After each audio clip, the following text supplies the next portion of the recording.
This is a 2-minute question, and we'll start with Ray. Public safety, substance use, and quality of life are interconnected issues in Cumberland. How would you approach the relationship between law enforcement, social services, and the business community to address them together? Good, very good question, Trevor. And with the opioid addictions that people have in our community, and understand it's not just our community, it's all across our country. There's an opioid addiction issue that is affecting all municipalities. And in addition to the opioid abuse, you also have mental health issues, and we have an absorbent number of people who truly need help. I think the key to it is you don't arrest your way out of a situation like this. You have to begin to educate people about the dangers of drug use at this point in time. It's not like it was back in the 70s and 80s when I was young. The drugs that are out there now are, quite frankly, much stronger, much more deadly, and we see the results of that all the time. Sometimes I think people are comforted by the fact that opioid deaths have gone down. What it truly is that simply that Narcan has been more available, and it's saving people's lives, which is important, but it isn't necessarily stopping the addiction problem. But it starts with education, it starts with our school system, it starts with the Department of Social Services and our law enforcement working together to make sure that our people are educated and and understand what the issues are, and getting them the help they need, especially the mental health issues that we have. When you see that, and let's be honest, we see it in our community, not to the degree that it is in other larger cities, but it's here. It's in our downtown area. It's on South End. We have issues on the trails with homeless people, and those are the ones we need to be able to reach. And the only way to do it is through education and trying to get them opportunities. I look at the Union Rescue Mission and the good work that they are doing, but it's just a drop in the bucket compared to what is needed. I want to address one other thing when they're talking about blight removal. I want to remind all you guys we live in the state of Maryland, and when it comes to homes and blighted properties, when you do live in the state of Maryland restricts a lot of what the cities can do, and that's one of the major issues. I will say one thing. Oh, no, I won't. I'm out of time. Thank you. Thank you, Ray. Darrell Lee. What the state of Maryland can do is provide more money to us, like they did Baltimore City and the larger cities. The small cities, we need it too. Now, as far as how we handled the crisis with the drugs and things like that, people go to that because they don't have jobs. They need jobs. They need hope. They need positivity. And just like the unemployment records, at least from my understanding, my learnings, that regardless of how many jobs you have, at least 4% of your population is not going to work and not going to want to work. So I'm going to say at least a portion of our population, regardless of how much money they have, how many jobs they have, are always going to be hooked on something, unfortunately. Be it sex, be it alcohol, be it opiates, be it marijuana, be it child abuse or whatever. We're always going to have some of that, and we have to deal with that by, in some cases, locking them up, getting them education, getting them health care treatment.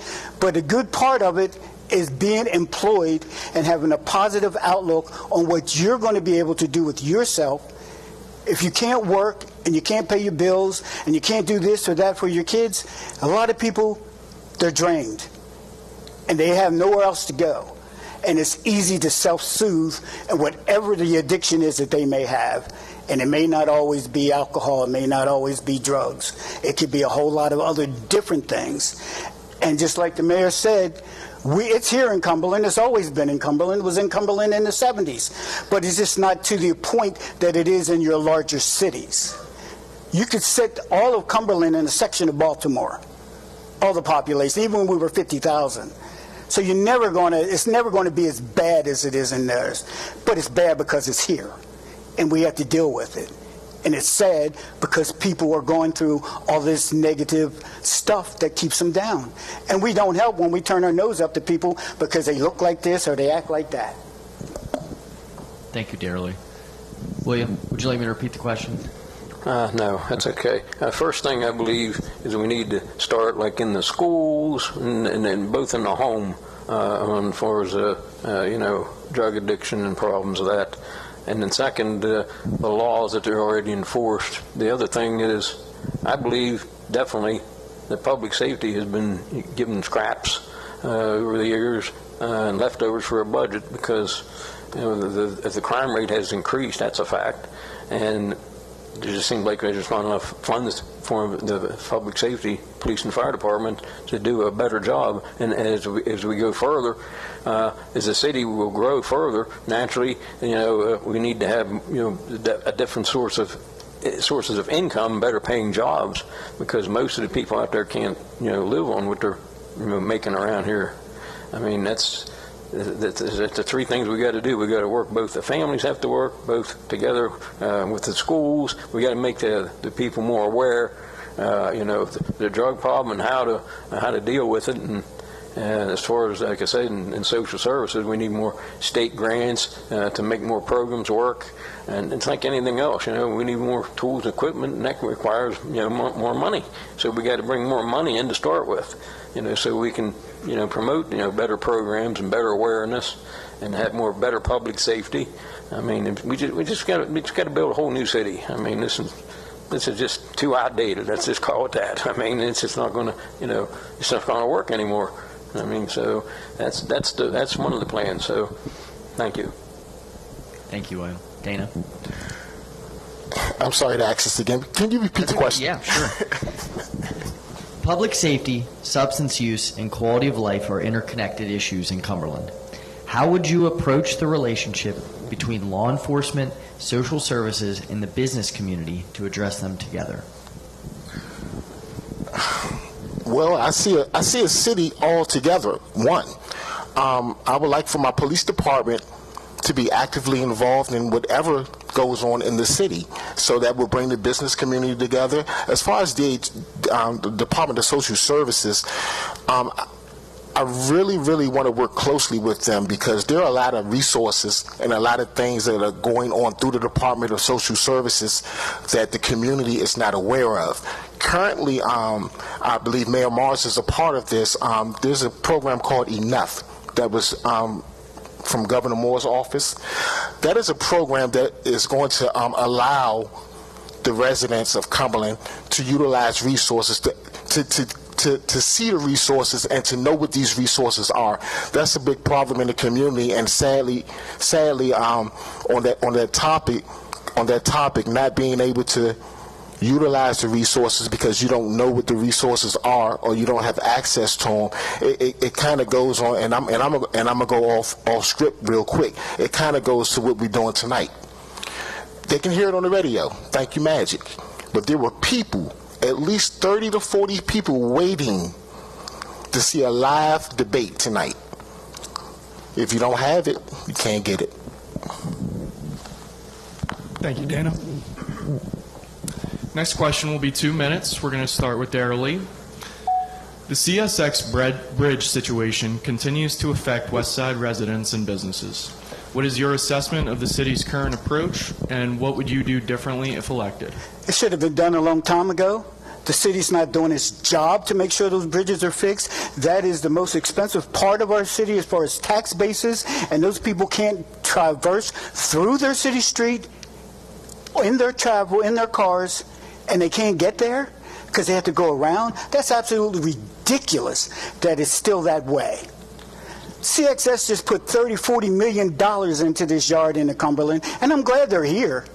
I'm glad they're here because without CXS, we wouldn't have anything in this city. But they sure can fix those bridges. They broke them. They need to fix them.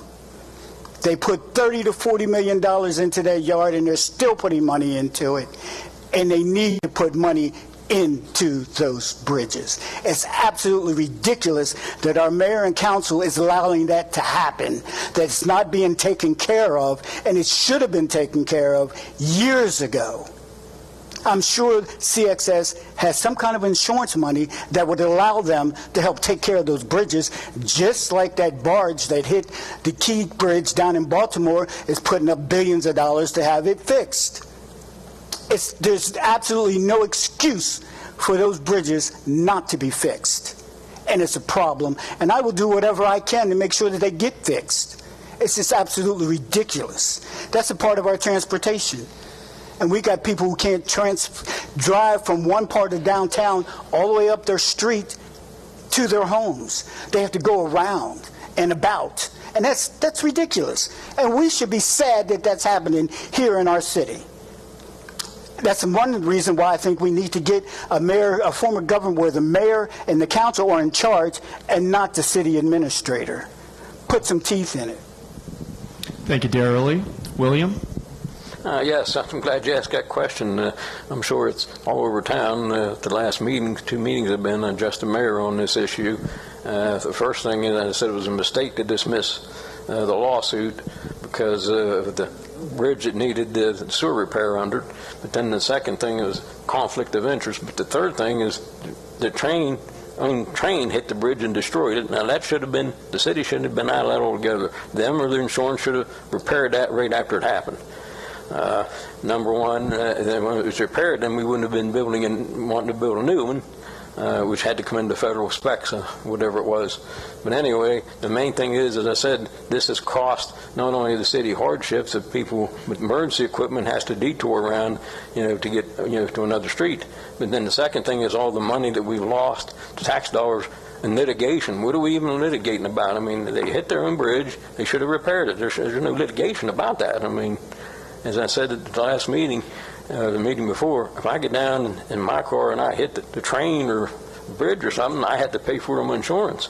So what's any difference here? I mean, that should have been, like I said, fixed right after it happened.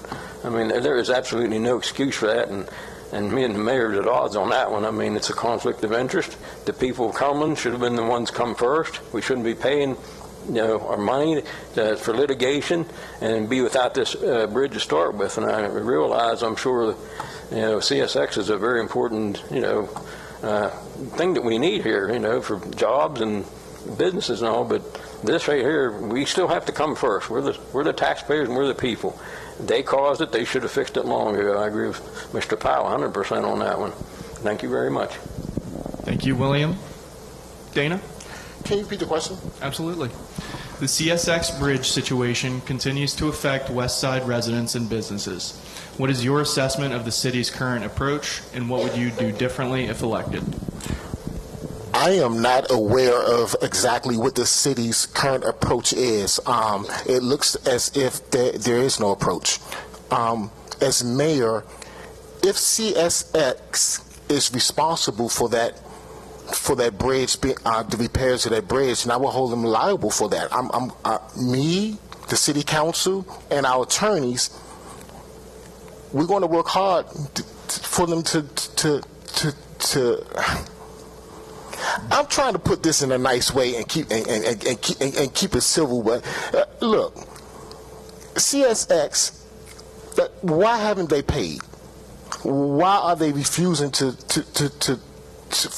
live up to that responsibility of what they damaged? It all comes back to what I would say the mayor. Under his watch, this has been going on 8 years. And if correct me if I'm wrong, but you're a former supervisor at CSX. So I mean, right there is a conflict. There's a conflict of interest right there. Why isn't this moving forward? When I get in, I like to just look at everything. I need to look at everything about the city, and the past 8 years, 12 years. I want to look at my time in the office. The first couple of months will be looking at everything. I want to look at everything, any wrongdoings, corruption, or anything. I'm going to bring it to light, and we're going to get on top of it. I am not here. I don't have any friends, and I don't owe any favors. What's right? What is right will be. If it's the right thing to do, that's what we're going to do, and we're going to look out for the people. Thank you, Dana. Ray. All right, first we'll address some of the comments that have been made about me. Number one, as soon as I became the mayor, the first thing that happened was it went to in front of the Administrative Appeals Board to see if there was a conflict of interest because of my working for the CSX as my former employer. It was determined by the Administrative Appeals Board that because I owned, quite frankly, so little CSX stock in comparison to the value of that company, and I get no further compensation from CSX that in any way can be changed or modified, that there was no conflict of interest. So first of all, everybody can take that and put it to bed. Second, there was, whatever the agreement had been with CSX and the City of Cumberland on the bridges, the B&O Railroad built those bridges and maintained those bridges. But there was never a formal agreement that anybody could find that said they had to do that into perpetuity. What CSX had told the city as far back as the early 2000s was that they wanted the bridges built at the federal height. To do that, the federal government would pay for 80%, and CSX was willing to pay the 20% that would have been the CSX match. That was on the table years before I was the mayor. But yet, after I became the mayor in July of 2019, we formalized an agreement, first for the Cumberland Street Bridge, with doing exactly that, that the feds would pay 80, CSX would pay the 20. We've been working our way through the federal process. Understand that when you work through the federal process, it takes time. It probably takes 8 to 10 years to build a bridge using the federal process and using their regulations. We're almost at the point that we're ready to put the Cumberland Street out to bridge. So following the federal process that's paying for this, we are actually pretty close to schedule. Fayette Street will follow. We're still in negotiations on Washington Street because of the height restrictions. Thank you.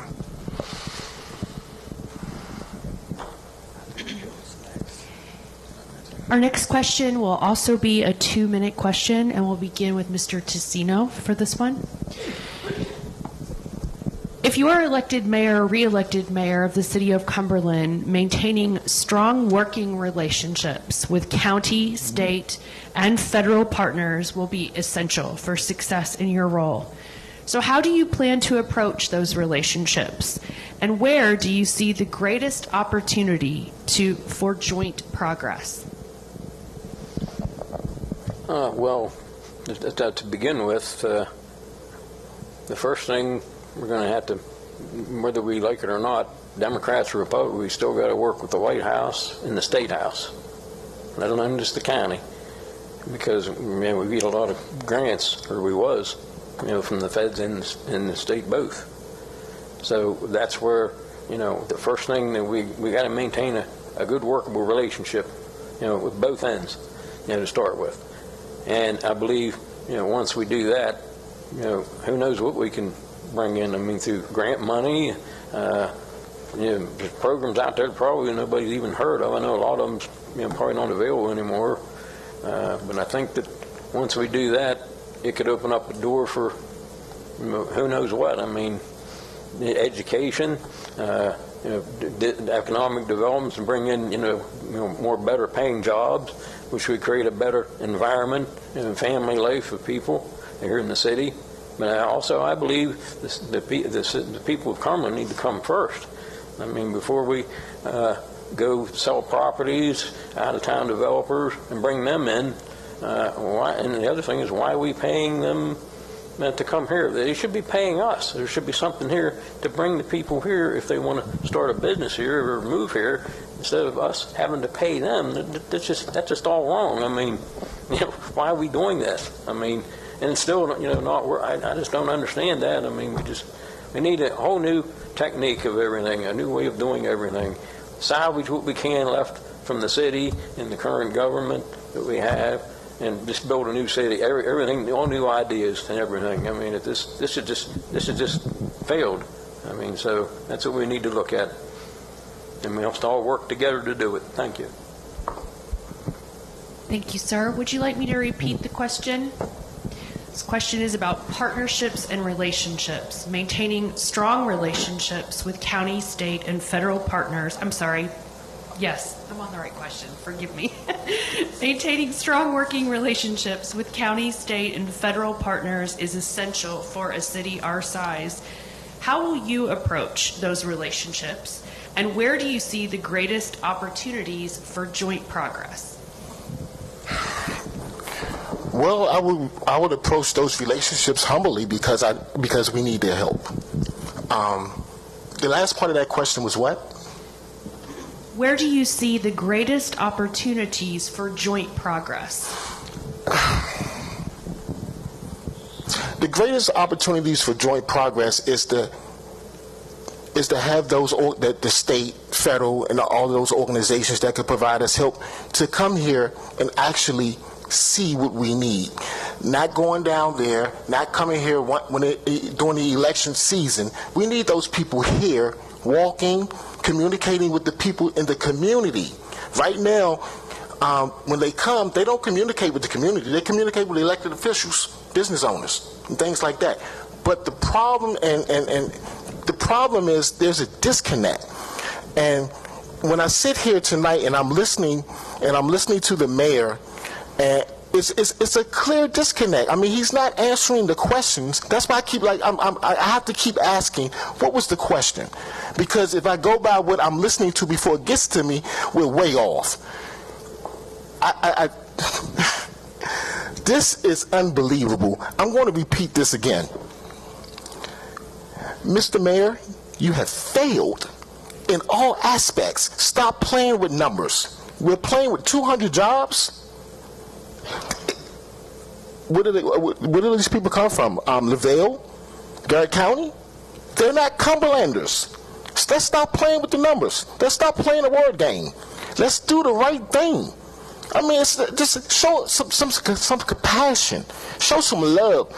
I mean, show that you have an interest in helping other people besides the people that you may be, that in your circle. Thank you, Mr. Tinnen. And next we'll move to Mr. Morris. This is turning into a comedy show.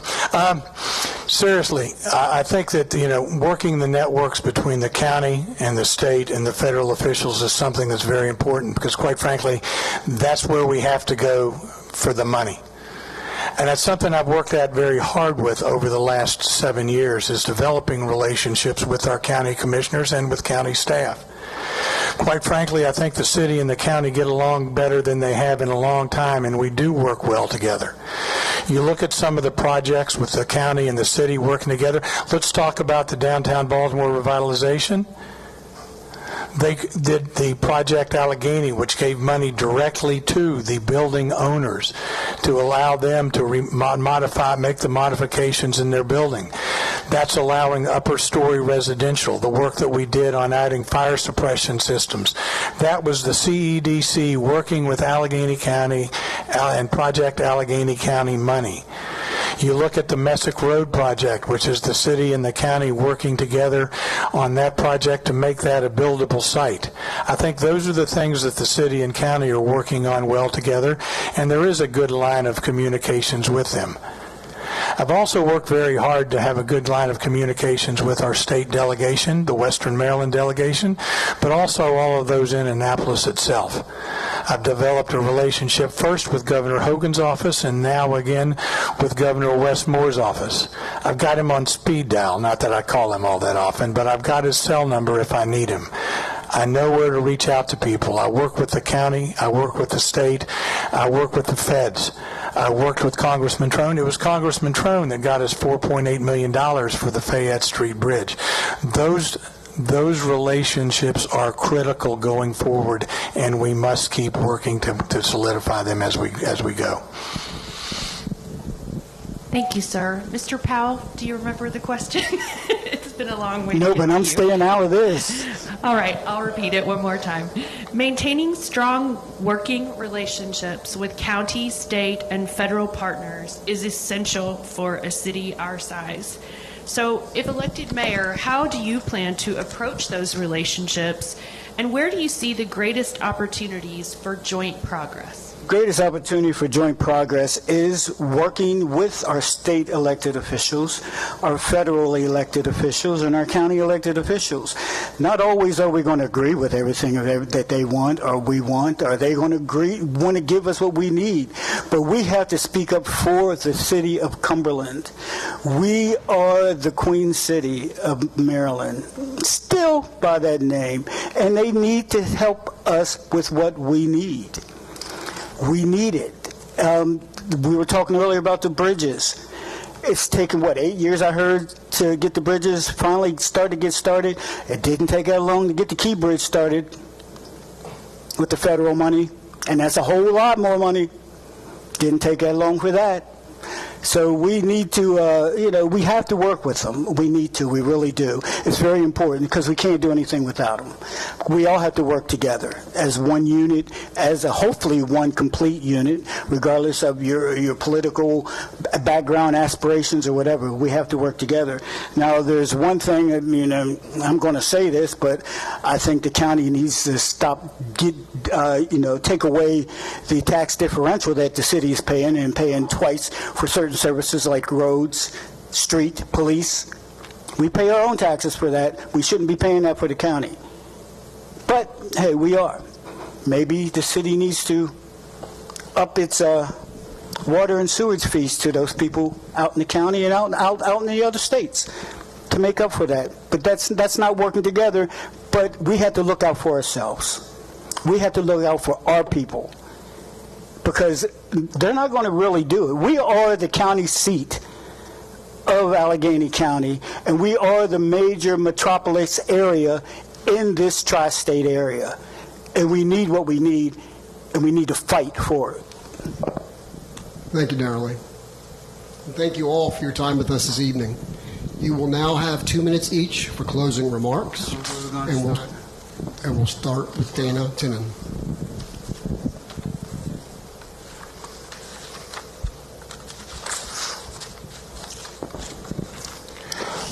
Thank you for the opportunity that you all have allowed us this evening. My closing remarks are going to be a little different. I want to talk to the people. Most everything I do, and when I do events, I pray first. So right now, that's what I'm doing while I'm talking to you. I'm asking God to help me deliver this message. We are in... Cumberland is a great city. Great people. Failed leadership. Lack of vision. The Cumberland that I see in the future is a Cumberland that will be independent of federal and state. Yes, we want it. We'll take it. If it's due to us, we want it. But I want to run. If they say we're not giving you the funds, like they did Westmore, if they say we're not giving you the funds, then we should be able to look in our bank account and say, you know what, we can take care of this ourselves. And you may say, how are we going to do this? Have we ever thought about the First Bank of Cumberland? Banks make millions of dollars. Why not run a bank here in Cumberland and allow low fees, no interest rates for the citizens? Anybody outside of Cumberland, they can bank with us, but that money will go directly back into our communities. My thought is, if the First Bank of Cumberland makes $10 million, $4 million will go to youth, $4 million will go to housing, and $2 million will go somewhere else. I mean, like, we can do this ourselves. We just got to come together. You got to have the vision, and then we got to have the leadership to bring everybody to the table and give them the picture and the vision. I'm Dana Tinnen. I would like your vote, June 2026, to be the mayor of Cumberland. Thank you. Thank you, Dana. Ray Morris. Again, I'd like to thank the chamber 100.5 Alleghany College for hosting this forum and giving us this opportunity to present our views about the city of Cumberland and this election. I think I've heard, I'm an econ major. I've heard several really different economic development plans and ideas here that are quite creative, not realistic, but creative. I really do believe, I sincerely believe that over the last few years we've started to turn the corner and we've started to make some significant progress in our city. I look at the downtown revitalization, and I see that as a beginning and something that we want to spread throughout our city with that type of development. Add the housing projects in at the Allegany High School site, add in the Mayoral site, the continued work with the county and our state partners, even though the state, let's be honest, is going to be going through some substantial revenue issues in the coming years. I think those relationships are key. I think I am the candidate that actually has the skill sets, that has the experience to work through those ideas, to work through those different areas and find our city coming out better in the long run. I think it's truly important that we keep the momentum going that we have started. I think we've made some good, significant progress in the last few years, but quite frankly, we still have a lot of work to do, a lot of serious work that needs to be done. And it's important that we keep the momentum going and that we keep the mayor and city council in Cumberland now on track to keep those efforts going. So I would appreciate your consideration for this primary election. So thank you. Thank you, Ray. Darrell Lee Powell. Yes, sir. Thanks, everybody, for having this. Thank you for coming out and visiting and listening to us sometimes yell at each other and ramble and all that type of stuff, but thank you for doing it. We appreciate it. I'm going to close out by saying, again, first off, we need to change the city form of government. We need to have a mayor and a council that is in charge and not a city administrator.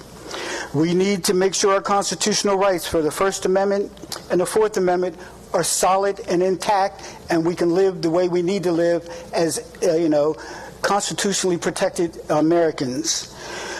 Transportation. We need to get our history together and really promote our transportation history, from railroad to the canal to the first federal road built, Route 40, going right through our city. We need to promote it all and get people to come in and visit our city, because we were the gateway west, and we need to promote that.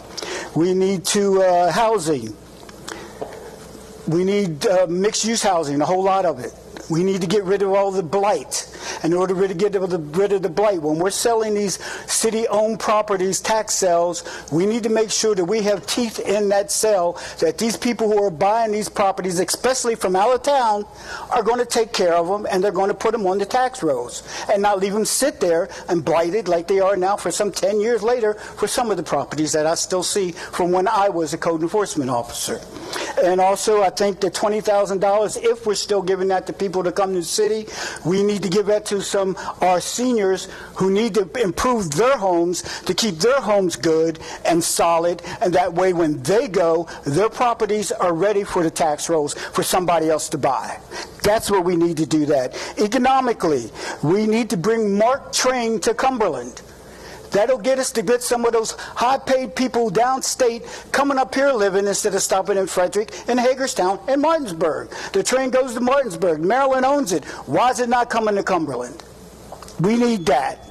And one more thing, health. We need to get a scholarship for our students who are going to be health professionals. They pay for them to go to school. Then when they graduate, they stay here because they don't have the high bills to pay for going to school.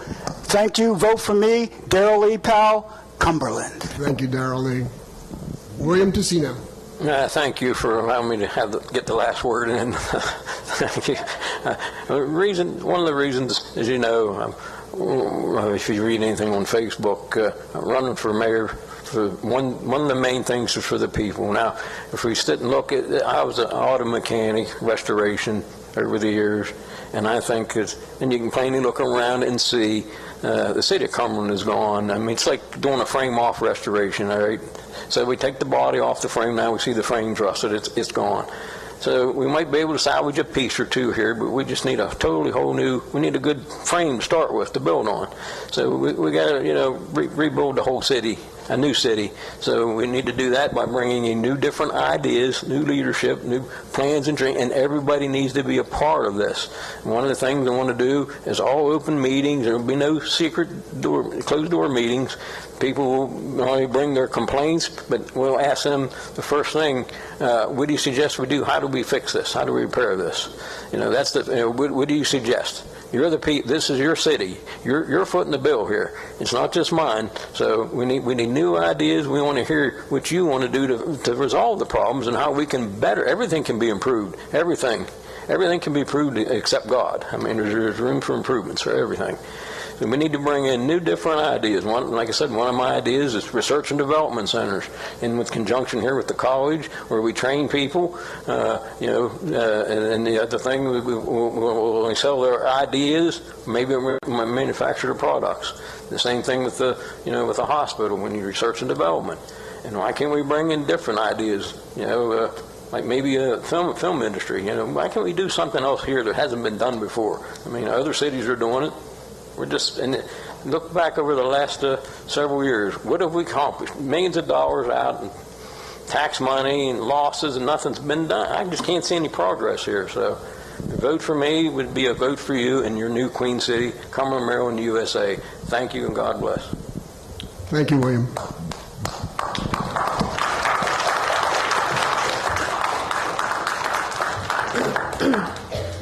Thank you to each of our candidates and to Allegany Communications, Magic 100.5, Allegany College of Maryland, and to our panelists. Early voting runs June 11th through 18th, 2026, and Election Day is June 23rd.